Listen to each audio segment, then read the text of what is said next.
गरीब बालक और राधा रानी की कृपा। एक छोटे से गांव में एक गरीब बालक अपनी माँ के साथ रहता था। उनका घर मिट्टी का था, छत जगह जगह से टूटी हुई थी और कई बार तो रात का भोजन भी मुश्किल से मिल पाता था। लेकिन उस बालक का हृदय बहुत सरल और पवित्र था। वह अपनी माँ की सेवा करता और भगवान का नाम लिया करता था। एक दिन गांव के चौपाल पर कुछ लोग मोबाइल में वीडियो देख रहे थे। तभी उस बालक के कानों में एक संत के मधुर वचन पड़े। संत कह रहे थे, वृंदावन केवल एक स्थान नहीं, यह स्वयं श्री राधा रानी का धाम है। जो सच्चे मन से वहां आता है उसे श्री जी की कृपा अवश्य प्राप्त होती है। उन वचनों ने बालक के हृदय को छू लिया। उसकी आंखों में चमक आ गई। उसने मन ही मन निश्चय किया, मुझे भी वृंदावन जाना है, मुझे भी राधा रानी के चरणों में पहुंचना है। परंतु उसके पास एक रुपया भी नहीं था।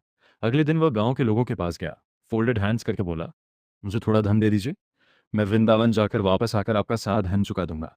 कुछ लोगों ने उसका मजाक उड़ाया, कुछ ने उसे डांट दिया और कुछ ने कहा, पहले अपने खाने का इंतजाम कर, फिर वृंदावन जाना।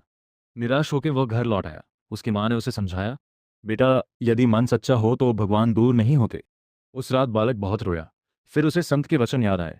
उसने निश्चय किया कि यदि वह वृंदावन नहीं जा सकता तो यहीं बैठकर भक्ति करेगा। अब वह प्रतिदिन सुबह जल्दी उठता, नदी किनारे बैठकर राधे राधे नाम जपता, अपनी माँ की सेवा करता और संत के वचनों को याद करता। धीरे धीरे उसके चेहरे पर अद्भुत शांति आने लगी। गांव के लोग भी उसके बदलते स्वभाव को देखकर आश्चर्य करने लगे। एक रात जब वह भजन करते करते सो गया, तब उसे स्वप्न आया। उसने देखा कि वही संत तो उसके सामने खड़े मुस्कुरा रहे हैं।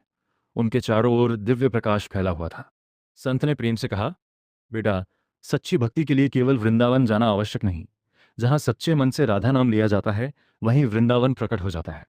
फिर संत बोले, तुम्हें श्री जी की कृपा यहीं प्राप्त होगी। राधा रानी तुम्हारे हृदय में वास करेंगी। समय आने पर तुम स्वयं वृंदावन भी आओगे। इतना कहकर संत अदृश्य हो गए। बालक की आंख खुली तो उसका हृदय आनंद से भर गया। अब उसे किसी शिकायत का अनुभव नहीं होता था। वो पहले से भी अधिक प्रेम से